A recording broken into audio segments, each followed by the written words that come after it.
Hi అందరికీ. ఇవాళ నా 30 డేస్ ఛాలెంజ్లో డే 1. సో ఈ జర్నీ సక్సెస్ అవ్వాలని ఫ్రెష్ అయ్యి బైక్ తీసుకొని దగ్గరలో ఉన్న శివాలయంకి అయితే వెళ్ళాను. లైఫ్లో నాకు బాధ వచ్చినా సంతోషం వచ్చినా ఫస్ట్ చెప్పుకునేది శివయ్యకే.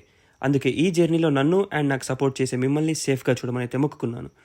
ఇంటికి వచ్చాక ఆల్రెడీ ప్రిపేర్ చేసుకున్న ఓట్ మీల్ అయితే తినేసి డైరెక్ట్గా షాప్కి వెళ్ళిపోయాను. ఆఫ్టర్నూన్ నా లంచ్లో రైస్ విత్ చికెన్ తిన్నాను. మా ఇంటికి Z+ సెక్యూరిటీ పెట్టుకున్నాం. సో ఈ చిన్న చిన్న ఆఫీసర్స్తో కాసేపు మాట్లాడి షాప్కి వెళ్ళి బ్యాలెన్స్ ఉన్న వర్క్ కంప్లీట్ చేసేసరికి నా డేలో ఉన్న గోల్డెన్ అవర్స్ స్టార్ట్ అయినాయి. అదే అండి నా జిమ్ టైం అయింది. సో ప్రీ వర్కౌట్లో 2 ఎగ్స్ అండ్ 1 బనానా తినేసి జిమ్కి అయితే వెళ్ళిపోయాను. సో వామప్లో 3 sets pushups, pullups and 3 sets bar dips అయితే చేశాను.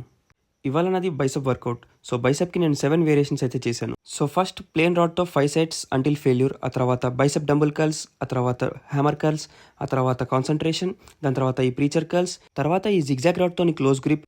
అన్ని వేరియేషన్స్ కూడా 15 రెప్టేషన్స్ విత్ 5 సెట్స్ అయితే చేశాను. వర్కౌట్ తర్వాత నా ఆర్మ్స్ కండిషన్ అయితే ఇలా ఉంది. వెయిన్స్ అన్ని బయటకు వచ్చేసినాయి. సో నైట్ ఇంటికి వెళ్ళాక డిన్నర్లోకి రైస్, చికెన్ విత్ 3 ఎగ్స్ అయితే తిన్నాను. సో ఇది నా day 1 of 30 days challenge. Day 2 video కూడా మిస్ అవ్వద్దు అనుకుంటే ఫాలో కొట్టండి. మళ్ళీ రేపు కలుద్దాం. Bye bye.